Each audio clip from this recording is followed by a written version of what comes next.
The salvage ship Gossamer floated in the deep, quiet space between stars. It was a small ship built for work, not for war. Its hull was marked with the dents and scratches of many difficult jobs.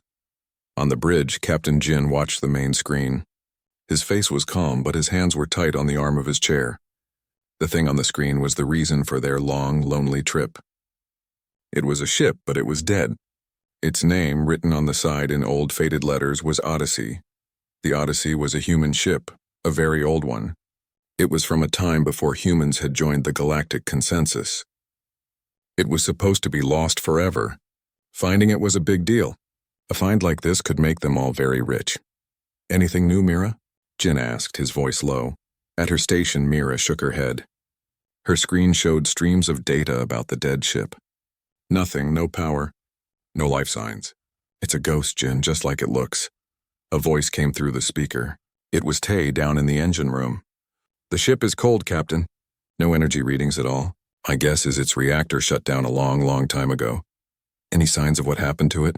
Jin asked. "No battle damage that I can see," Tay replied. "The hull is mostly clean." "It's strange," Jin nodded to himself. "Okay, prepare the docking line. We're going in. Mira, you're with me, so you stay on the Gossamer and watch the comms. If anything changes, you tell me right away." Sue, the young comms officer, nodded quickly. "Yes, Captain. The consensus beacon is green. Everything is quiet."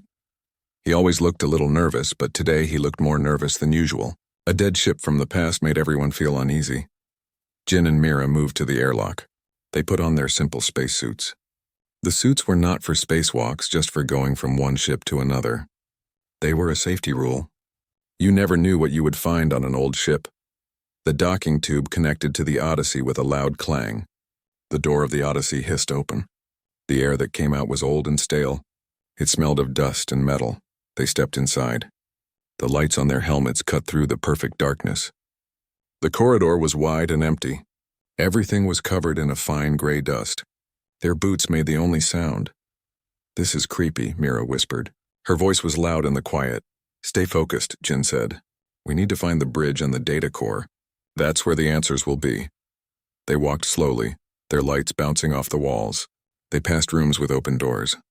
They saw chairs and tables all frozen in place. They saw a cup still sitting on a table as if someone had just left it there. Finally, they reached the bridge. The door was open. Jin stepped in first. It was a large room full of old screens and control panels. Everything was dark, and in the chairs strapped in were the crew.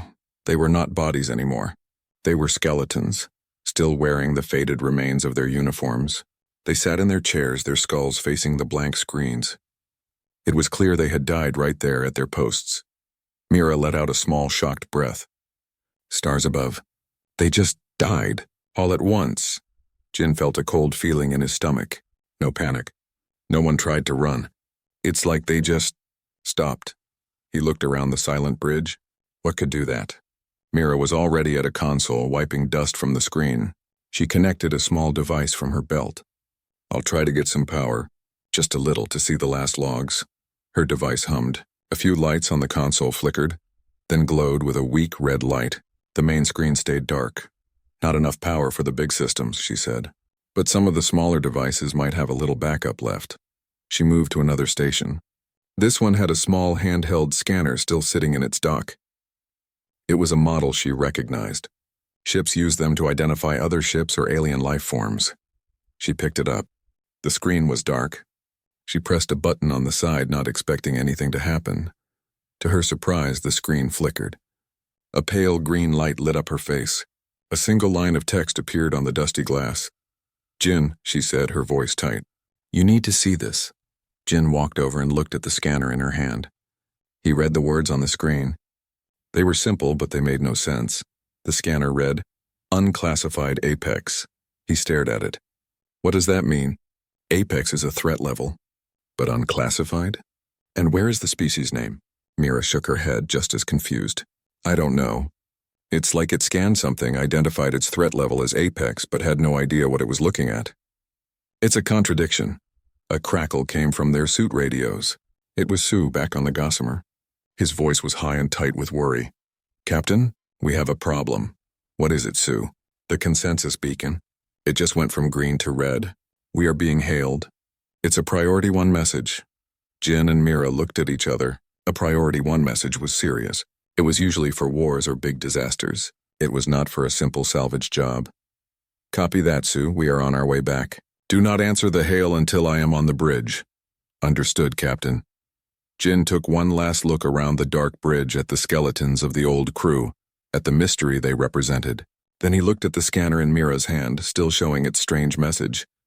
Let's go, he said. This job just got a lot more complicated.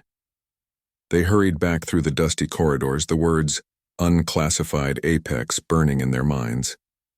They did not know it yet, but those two words were about to change everything, not just for them, but for the entire galaxy. The airlock of the Gossamer hissed shut behind them, sealing out the silent chill of the derelict. Jin and Mira pulled off their helmets, the ship's clean, recycled air a sharp contrast to the ancient dust of the Odyssey. The normal sounds of their own ship, the hum of the engine, the faint buzz of the lights should have been comforting. But a new tension filled the air. Sue was waiting for them, his face pale. Captain, the hail is still active. Priority 1. They are demanding a response. Jin strode onto the bridge and dropped into his captain's chair. He took a deep breath to steady himself. Put it through, Sue. A voice filled the bridge. It was a synthesized voice like all official communications from the Galactic Consensus, but this one was different. It usually sounded calm and emotionless. Now it was sharp and urgent. Salvage Vessel Gossamer, this is Galactic Consensus Command. You have interfaced with Quarantined Object Odyssey. You are ordered to transmit all data acquired from the derelict immediately. You will then power down your engines and stand by for retrieval. Acknowledge. Jin felt a cold knot form in his stomach. Quarantined object? He said, muttering to Mira. There was no marker on the charts. No warning beacon. Mira was already at her station, her fingers flying across the screen. He's right, Jin. The public database shows this as uncharted space. There's no mention of a quarantine. They kept it a secret. Gossamer acknowledged the order. The voice insisted, its tone hardening. Jin pressed the comm button. Consensus Command, this is Captain Jin of the Gossamer. We acknowledge your hail. We were operating on standard salvage protocols. We were unaware of any quarantine. We are preparing the data for transmission now. He nodded to Mira. Send them the basic scan data, the hull composition, the energy readings. Nothing from the bridge yet, not until we know what's going on. Mira sent the data packet. For a moment there was only silence from the other end. Then the voice returned and the synthetic calm was completely gone, replaced by pure panic.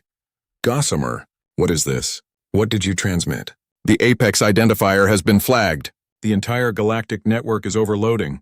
On his screen, Sue let out a choked cry. Captain, the beacon is going crazy. I'm getting thousands of alerts. From everywhere. Core systems, fringe worlds. It's all the same. System failure warnings. Priority distress signals. The main viewer, which usually showed the quiet starfield, now flashed with a rapid, terrifying stream of emergency alerts. It was a wall of red text and screaming symbols. The voice from Consensus Command was almost screaming too. The signal is propagating. They're waking up. What have you done? Then the voice cut off mid-sentence. A loud, painful screech of static burst from the speakers before Sue could shut it off. The bridge was suddenly terribly quiet. The only sound was the frantic beeping from Sue's console and the heavy breathing of the crew. The Consensus channel. It's gone, Sue whispered, his eyes wide with terror. It's just dead air, all of them. Every channel we monitor. It's all gone silent. Jin stared at the main viewer. The stream of alerts had stopped. Now it showed only the empty star field and the dark, silent shape of the Odyssey. The galaxy, which had been full of noise and life just minutes before, had gone completely mute. Mira was staring at the data on her screen, her face white. Jin, she said, her voice barely a whisper. I think I know what the scanner was looking at. Jin turned to her. What? The Odyssey's final log. I managed to recover a small piece before we left. The last command it executed was not an external scan. It was an internal medical scan. A bioscan of its own crew.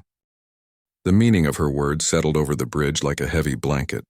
The scanner hadn't found some alien monster outside the ship. It had looked at the people inside. The humans. The words unclassified apex took on a new, horrifying meaning. It was not a thing they had found. It was what they were. Tay's voice came through the bridge speaker, loud and confused. Jin, what in the stars is happening out there? The engine just fluctuated for no reason, and my long-range comms are all dead. Tay, get up to the bridge. Now, Jin said, his voice tight. We have a problem. A few moments later, Tay arrived, his face covered in grease and his expression worried. What kind of problem? Jin pointed at the main viewer, at the silent galaxy. That kind of problem. As they watched, a new light appeared on the screen. It was the distant star that housed the nearest galactic consensus relay station. It was a tiny point of light. Suddenly, that point of light flared. It became brighter and brighter, a brilliant, blinding white. For a second, it outshone every other star in the view. Then it vanished. It didn't fade. It just disappeared as if someone had blown out a candle. Sue checked his instruments, his hands shaking. The relay station? It's gone. No debris, no energy signature, just nothing. The four of them stood on the bridge, looking at the empty space where the station had been. The Odyssey floated silently in front of them. The galaxy was silent around them. They were alone, trapped with a secret that had just shattered the known universe. And the secret was them. The silence on the bridge was heavier than the dark outside. It was a deep, ringing quiet that felt wrong. Space was never supposed to be this silent. There was always a hum of data, a whisper from 1,000 different worlds. Now there was nothing. Sue was the first to break the quiet. His voice was shaky. I can't find anything. Every channel. Even the old emergency bands. It's all static. It's like everyone is gone. Jin did not answer right away. He was staring at the Odyssey. The old ship looked different now. It was not just a dead ship. It was a tomb holding a terrible truth. Mira, Jin said, his voice low. Tell me about that internal scan. What does it mean? Mira was still at her station, her eyes fixed on her screen. She had pulled up the fragment of data from the derelict. The Odyssey was a pre-consensus ship. Its systems were old, simple. It ran a routine check on the crew's health. It scanned their biology, their genes, their brain patterns, and when it did not recognize what it saw. Its own database had no record for its creators, so it gave the only reading it could. Unclassified apex, Jin finished. Yes, Mira said. It scanned a human and saw something so powerful, so dominant, that it could only be called Apex. But it had no file, no name for us, so it was unclassified. Tay, who had been listening quietly, slammed his hand on a console. So what, we're the monsters? We've been part of the galactic consensus for centuries. We trade with them. We live by their rules. Maybe that's the point, Mira said softly. Maybe the rules were not for us to live with them. Maybe the rules were to keep us from being us. Jin stood up and started to pace. His mind was working fast, putting the pieces together. The panic from Consensus Command. They said the signal is propagating and they're waking up. What signal? So looked up from his dead comms panel. His face was pale. The Consensus beacon, it's not just for communication, is it? It's always there. A constant signal from the central worlds. We all tune our systems to it. It's the background noise of the galaxy. A cold understanding dawned on Jin's face. A signal that is now gone. He looked at his crew. What if that signal was not a welcome? What if it was a cage, a dampening field broadcast across the whole galaxy designed to keep humanity quiet? To keep us from becoming what the Odyssey scanner saw? The idea was so big and so terrible that for a moment no one could speak. Their whole history, their peaceful integration into the galaxy was a lie. It was a prison built on a secret. And the Odyssey, Mira continued, her eyes wide with horror. It drifted for centuries. It must have gone into a dead zone, a place where this dampening signal was weak or gone. The crew, their true nature started to come back, to wake up, and their own ship's safety systems, probably installed by the jailers who built the cage, saw what they were becoming. The systems identified them as an apex threat, and to stop that threat, it killed them. It killed its own crew. They all looked at the skeletons on the view screen, still strapped in their chairs. They did not die from an accident. They were executed by their own ship for the crime of being what they were always meant to be. Suddenly, a low alarm beeped on Ty's engineering station. He turned to look at it. That's strange. What is it? Jin asked. The Gossamer, the engine efficiency just went up by 2%. For no reason. The systems are running smoother than I have ever seen them. He scratched his head. It's like the ship is waking up too. At the same time, Sue let out a small gasp. He was staring at his blank comm screen. The static, he whispered. I can see patterns in it. I can predict the noise bursts. He looked up at Jin, his eyes clear and focused for the first time since Jin had known him. The nervousness was gone. My mind feels clear, really clear. Mira nodded slowly, a strange, sharp look in her eyes. The dampening field is gone. The signal that was holding us back is silent. It's not just the ship that's waking up. Jin felt it too. A fog he never knew was there was lifting from his thoughts. He could see the problem from all angles at once. Strategies for survival, plans for what to do next were forming in his mind with a speed and clarity that was almost frightening. They were changing. The silent galaxy was not a tomb. It was a trigger. Then a new sound broke the quiet. It was not the clean, formatted signal of the consensus. It was a raw, powerful broadcast cutting through the static like a knife. A human voice, strong and commanding, filled the bridge. To all human vessels, this is the battleship Aegis. The great silence has fallen. The leash is broken. The protocol of ascent has begun. Rally to the Sol system. It is time to remind the galaxy why they caged us. The message ended. The static returned. On the bridge of the Gossamer, 4 people looked at each other. They were no longer just a salvage crew. They were something else, something old and new at the same time. Jin walked slowly to his captain's chair. He sat down. He pressed the button to open a ship-wide channel. His voice when he spoke was different. It was steadier, more sure. It was the voice of a man who finally understood his place in the universe. This is the captain. Set a new course, and he took a deep breath. We are going home. The Gossamer turned. It was not a slow, careful turn like before. The ship moved with a new purpose. The engine hummed with a power that Tay had never been able to find before. The sound was deeper, stronger. Jin sat in his chair. His mind felt like a clean, sharp tool. He was thinking about many things at once. The course to the Sol system. The fuel levels. The strange new feeling in his own head. He could see it all clearly, like a map laid out in front of him. Mira was at her station. The data on her screen was not just numbers anymore. She could see the story it told. She looked at the records of the galactic consensus. She saw the patterns now. The way human history had a blank spot. The way our technology was always just a little behind others. It was all designed to keep us slow. To keep us down. They were afraid of us, she said, not looking up from her screen. They found us a long time ago. They saw what we could be, and they built a cage around our minds. Tay came onto the bridge. He was wiping his hands on a cloth, but he was smiling. It was a wide, real smile. Jin, you will not believe it. The engine, it's like it was sleeping. I did nothing, but the power output is 30% higher. The systems are running perfectly. It's like the ship is happy to be awake. Sue was at the comms. He was not staring at the static anymore. He was listening to it. The silence is not empty, he said. His voice was calm and sure. I can hear echoes, other ships. Human ships. They are all moving. All heading home. The Gossamer flew on. The stars outside looked the same, but everything felt different. They were not a small ship in a big, friendly galaxy anymore. They were a predator let out of its cage. After some time, a warning beeped on Jin's console. We are not alone, he said. On the main viewer, a ship appeared. It was not a human ship. It was a galactic consensus vessel. Its design was smooth and curved. It was a type of ship used for patrols. It was just floating in space. Its lights were dark. It looked dead. Should we avoid it? Tay asked. Jin looked at the ship. His new mind calculated the risks. No, let's get closer. I want to see. The Gossamer moved slowly towards the alien ship. They saw no damage, no signs of a fight. It was just still. Mira scanned it. No life signs, no power. Just like the Odyssey, but this is a consensus ship.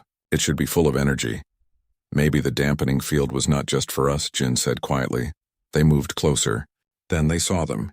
In the wide window of the alien ship's bridge, there were figures. They were the bird-like species called the Cathar. They were slumped over their controls. They were not moving. What happened to them? Sue asked. Mira looked at her scanner readings. Their systems shut down. All at once. But it's more than that. Look at their biology. Their heart rates. They are terrified. They died of pure fear. The meaning of her words settled on the bridge. The dampening field had broken. Humanity was waking up, and the galaxy, which had lived with a sleeping giant for so long, could not handle its awakening. The shock, the fear had been too much for some. "It was not a weapon we fired," Jin said. "It was just us being us. And that was enough." They left the dead ship behind. The Gossamer flew on. The mood on the bridge was somber. They were seeing the cost of their freedom. A new signal came through.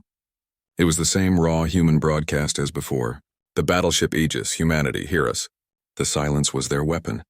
"Now it is our shield. Their networks are broken. Their fleets are blind and leaderless. They built a civilization that could not function without the constant control of its subjects. That control is gone. They are falling apart." The message changed. A new voice came on. It was an old voice full of strength and history. "We are not monsters. We are what we were always meant to be. We are explorers, builders, survivors. They saw that spirit and called it a threat. They tried to break us. They failed. Now we go home to rebuild, to become the apex not of destruction, but of a new future, a human future." The message ended. Jin thought about the words. He looked at the dead alien ship on the viewer. He thought about the skeletons on the Odyssey. It was a messy, terrible thing, but he also felt the new power in his mind. The clarity, the purpose. He felt more like himself than he ever had before. He knew what he had to do. He opened a channel. Not a wide broadcast. A simple direct signal to the Aegis.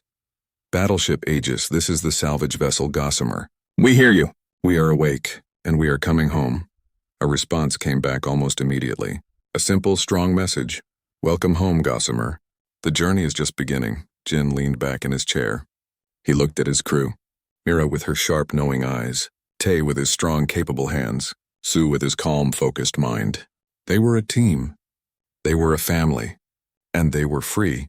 The Gossamer flew on into the silent, waiting stars. The journey to the Sol system was not like any journey the crew of the Gossamer had ever known. The silence outside was one thing. The change inside their own ship was another. It started with small things. Tay was in the engine room. He used to have to fight with the old reactor. He would adjust settings for hours to get a little more power. Now he just looked at the systems and he understood. He did not need to read the manuals. He could feel what the engine needed. He reached out and turned a dial. Not because the numbers told him to, but because it felt right. The engine hummed smoother and louder. It was like the ship was an extension of his own body. Mira sat at her data station. Before, she was good at finding information. Now she saw the connections between the information. She looked at the star charts. She did not just see dots on a map. She saw gravity wells and solar winds and the shifting paths of space. She found a new route. It was a path that was not in any navigation computer. It used the pull of a dying star to slingshot them forward.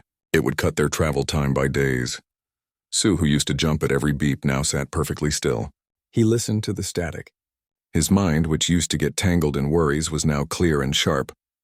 He could pick out the tiny whispers in the noise. He heard the faint echoes of other human ships all moving towards the same goal. He could tell what kind of ships they were, how far away they were just by the shape of their signal in the static. He was no longer just a comms officer. He was the ship's ears, hearing the shape of their new silent galaxy. And Jin.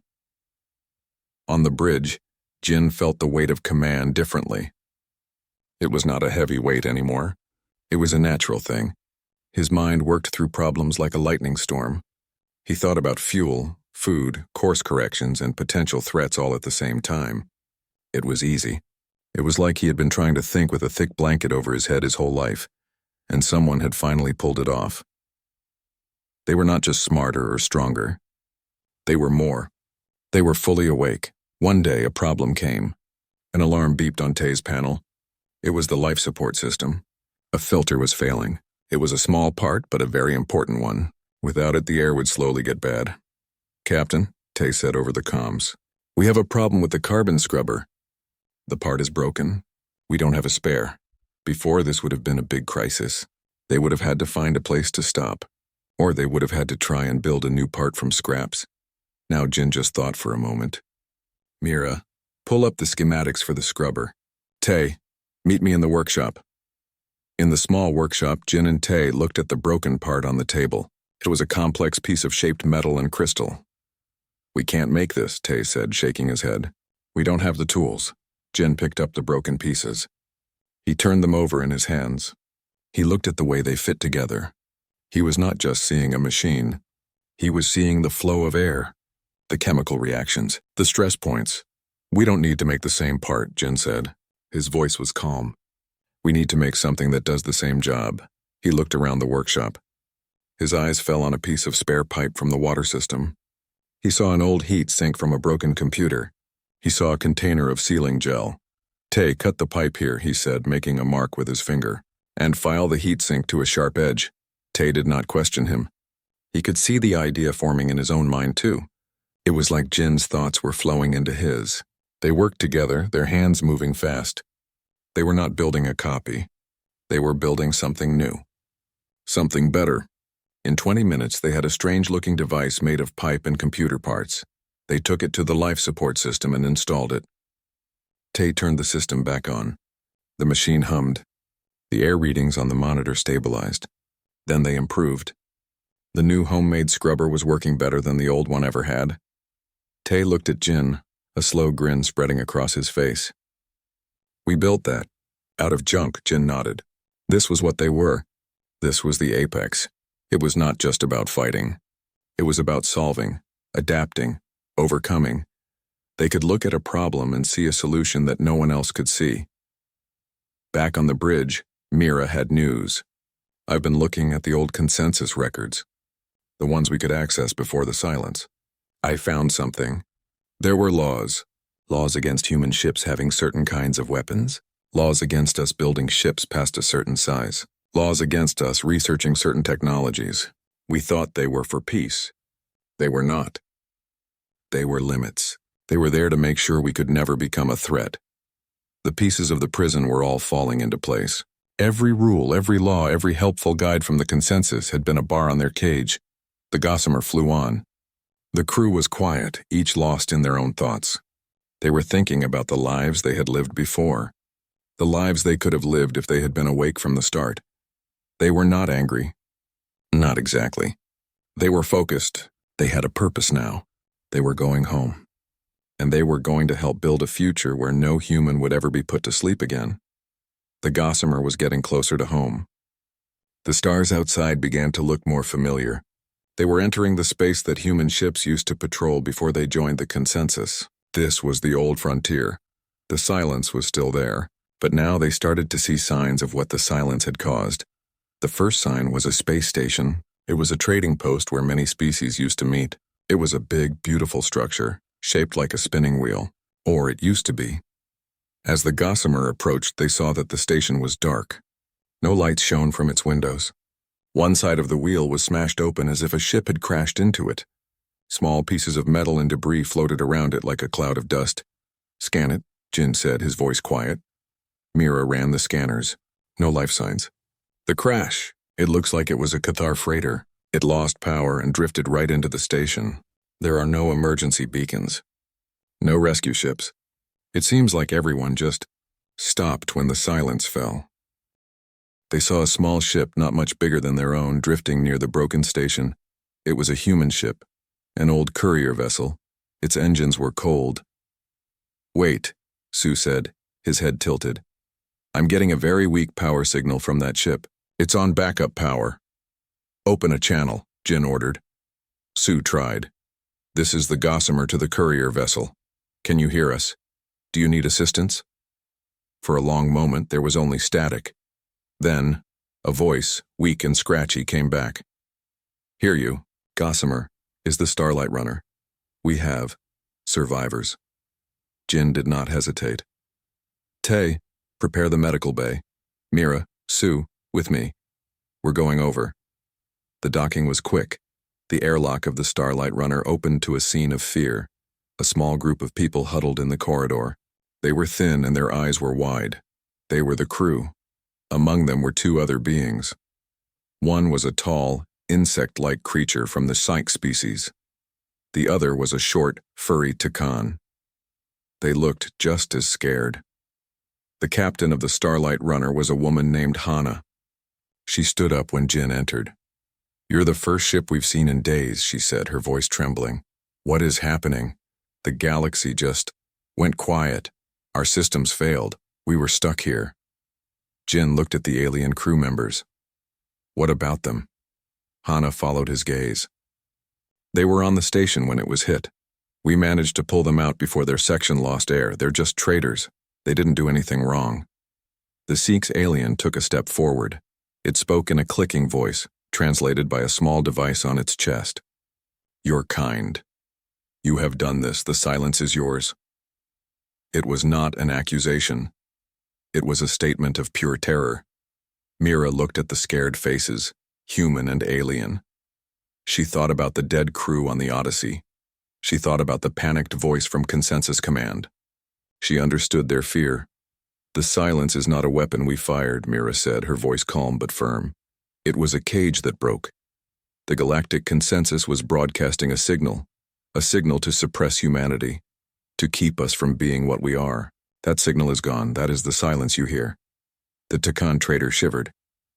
We were told stories from the old times, before the Consensus. They said humans were a storm, that you could not be stopped, only contained. We did not believe them. Jin looked at Hana and her crew. He could see they were still the same. They were scared and confused. They had not changed like the crew of the Gossamer. They had not been through the same awakening. You saved them? Jin asked Hana, nodding to the aliens. Hana looked surprised by the question. Of course. They would have died. Jin felt a strange pride. The dampening field was gone, but their basic nature was not all bad. They were still human. They still helped those in need. He made a decision. We have food and medicine. We will share what we can. Then we will give you enough power to get your engines started. You should come with us. We are going to the Sol system, to Earth. It is the only safe place now. The crew of the Starlight Runner agreed quickly. They were lost and afraid. The idea of going to a human world, the center of this new storm, was frightening. But it was better than dying alone in the dark. As they transferred supplies, the Jik trader approached Jin. What will happen now? It asked. Jin looked at the alien. He saw its fear, but he also felt the new power in his own mind. The clarity, the certainty. He thought of the future the Aegis had promised, a human future. I do not know, Jin said honestly. But the past is over. The cage is broken. Nothing will ever be the same again. They left the broken station and the drifting wreckage behind. The Gossamer flew on, now with the smaller Starlight Runner following it. They were a small fleet of two, moving through the graveyard of the old galaxy, heading towards the birth of a new one. The Sol system was no longer the quiet, well-ordered place from the history tapes. It was alive. It was buzzing with a new and powerful energy. The Gossamer and the Starlight Runner dropped out of their faster-than-light travel at the edge of the system. The sight on the main viewer made everyone on the bridge stop and stare.